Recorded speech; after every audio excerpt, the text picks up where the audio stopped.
الله الرحمن الرحيم. وما آتاكم الرسول فخذوه وما نهاكم عنه فانتهوا فاتقوا الله إن الله شديد العقاب. وعن عقبة بن عامر رضي الله تعالى عنه قال: سئل رسول الله صلى الله عليه وسلم: من نجاك يا رسول الله؟ قال: فليسعك بيتك، امسك على لسانك، وليبكي على خطيئتك، او كما قال عليه الصلاه والسلام. معزز علماء کرام، میرے دینی بھائیوں اور بزرگوں،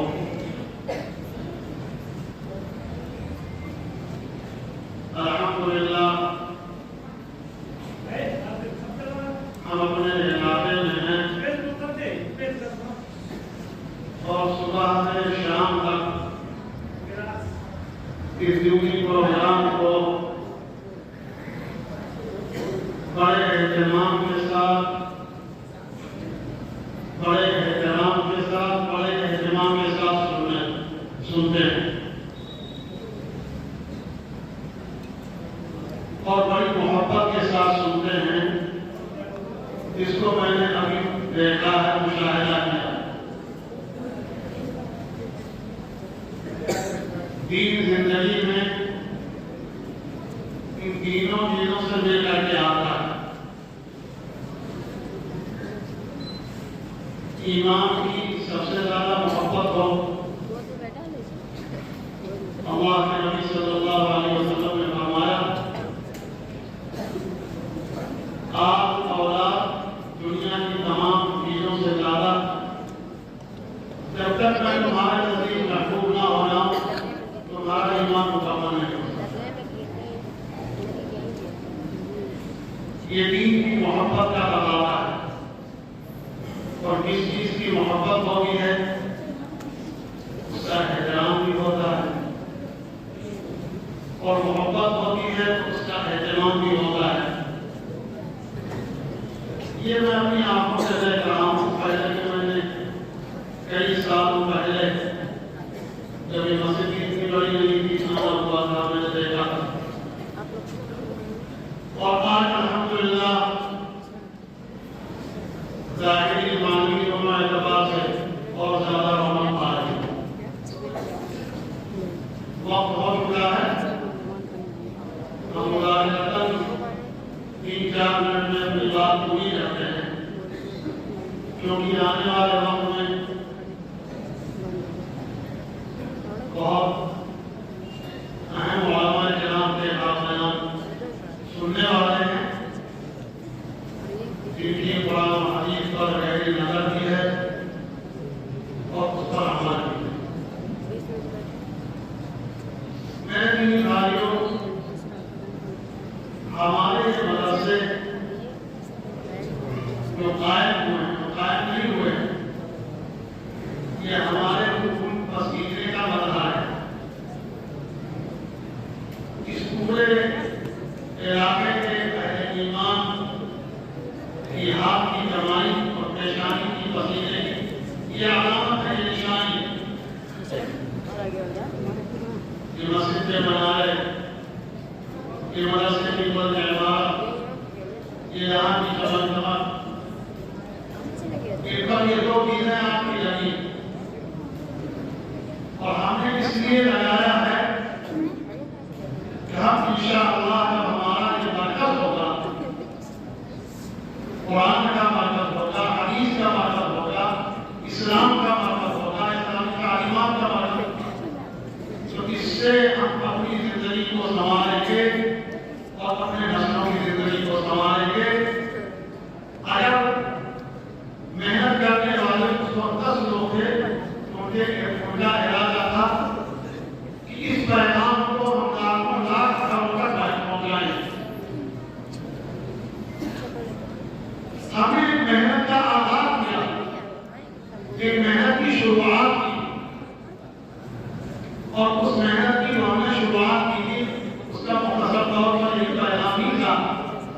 اے مدرسہ بنانے والے، اے مسجد بنانے والوں، اے مدرسہ قائم کرنے والوں، اب تم کو اپنی جہالت سے، اپنی نادانی سے نکل کر کے آقا مدنی احمد مصطفیٰ محمد مصطفیٰ صلی اللہ علیہ وسلم اس قرآن کے ذریعے سے جو جبریل امین علیہ السلام کے ذریعے سے ان پر آتا ہے وہ دیں گے، اس کو لینا ہے، اور جس سے روکتے ہیں اس سے بات رہنا۔ دین کی وہ چیزیں جو بے لباب ہیں، ہمارا یہ مرکز ہے، ہمارا یہ جلسہ ہے، علماء کرام کے یہ بیانات ہیں، اگر ہماری زندگی میں یہ دو اختلاف آ رہے ہیں، اللہ کے نبی صلی اللہ علیہ وسلم کی سنتوں کا رواج ہو رہا ہے، ہم لوگ ہماری زبان ہے، ہم کہتے ہیں یہ بدعتی ہیں اور یہ ایسے ہیں، یہ ایسے ہیں۔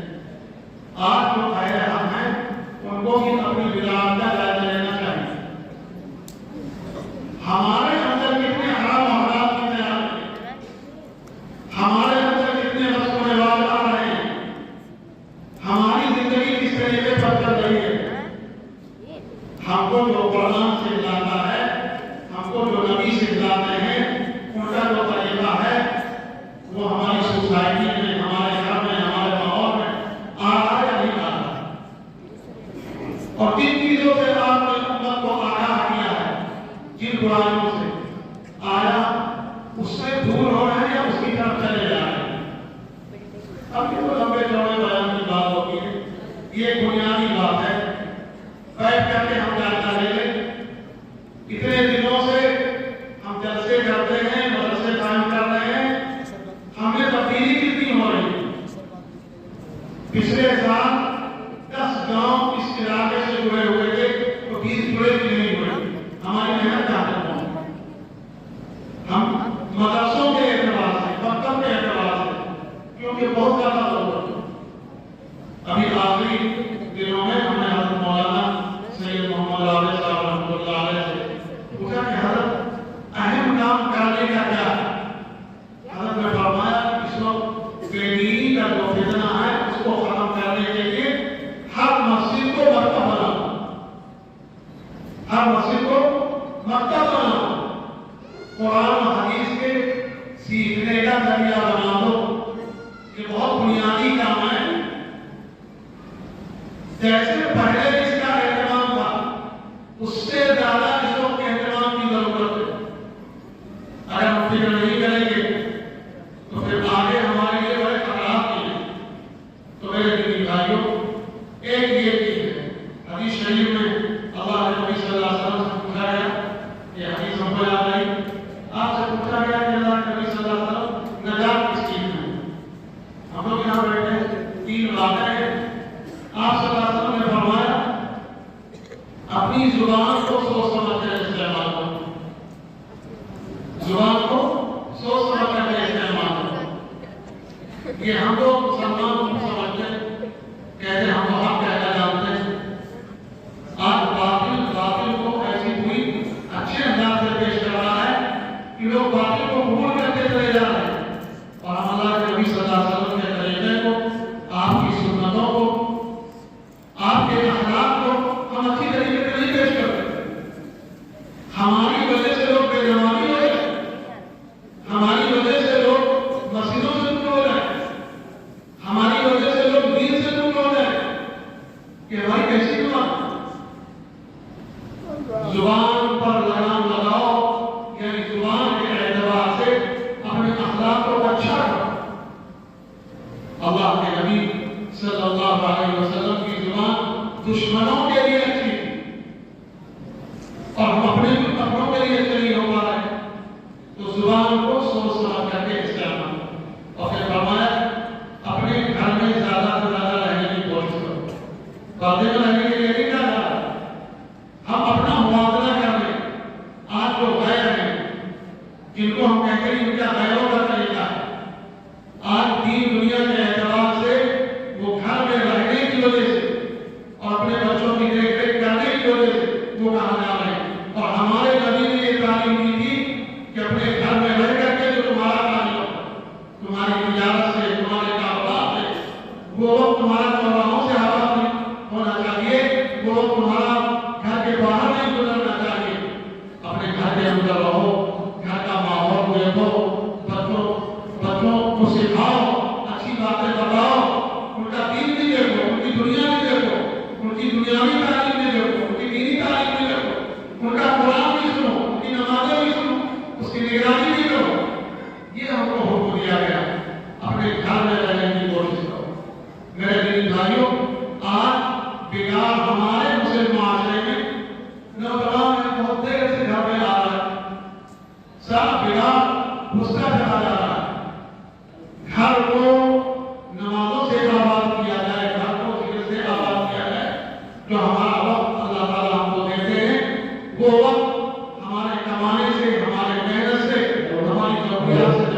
وقت ہو چکا ہے اور آگے بڑے علماء کے بیان ہونے والے ہیں.